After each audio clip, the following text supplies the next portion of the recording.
Dalam Islam, ini pembahasan agak tinggi ya, tapi aku coba untuk nyampein dengan lebih mudah. Di dalam Islam itu ada syariat. Syariat itu kan nanti ada konsekuensi halal haram ya. Nah, jadi di dalam Islam itu ada syariat, yang syariat ini ada penyebabnya, ada syariat yang tidak ada penyebabnya. Contoh ya, kalau kayak babi haram itu syariat yang tidak ada penyebabnya, sehingga kita tidak bisa bilang kecuali karena Allah menurunkan begitu.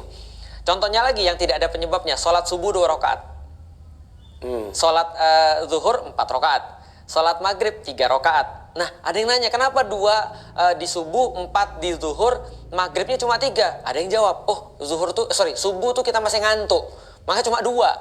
Jadi nggak 4. Kalau dia jawab sebabnya begitu, kalau sebabnya begitu, nanti orang bilang lagi, kalau orangnya nggak ngantuk. Iya. Kalau misalnya kayak Lex, misalnya dia tidur baru pagi-pagi. Justru segernya jam segitu. Segernya jam segitu gimana? Nah, maka nggak bisa. Itu nggak ada penyebabnya. Tapi ada syariat yang punya penyebabnya.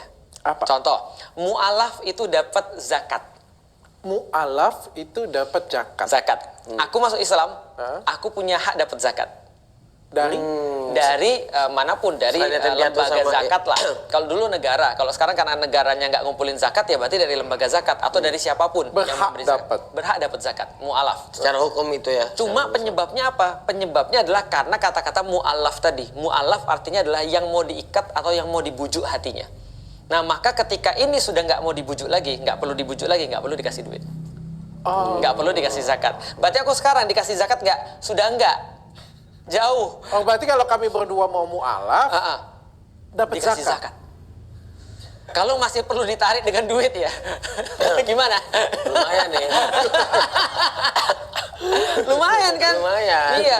Bahkan Rasulullah memberikan zakat kepada orang-orang yang baru masuk Islam supaya. Tapi kalau misalnya karena zakat itu kayaknya nggak murni ya kayaknya ya. Tapi nggak ada masalah. Rasulullah melakukan itu. Rasul memuliakan orang-orang yang mereka memang petinggi-petinggi Quraisy itu dikasih zakat tuh supaya mereka nyaman di dalam Islam, dan zakatnya nggak main-main. Ada yang dikasih 100 unta dibayar kayak gitu ya? Dibayar 100 unta bunting. Bunting nih. 100 itu setara satu untanya setara satu mobil lah ya di zaman dulu ya. Yang nggak bunting aja 100 jutaan. Iya. Apalagi yang bunting. Makanya menarik juga. mau dok.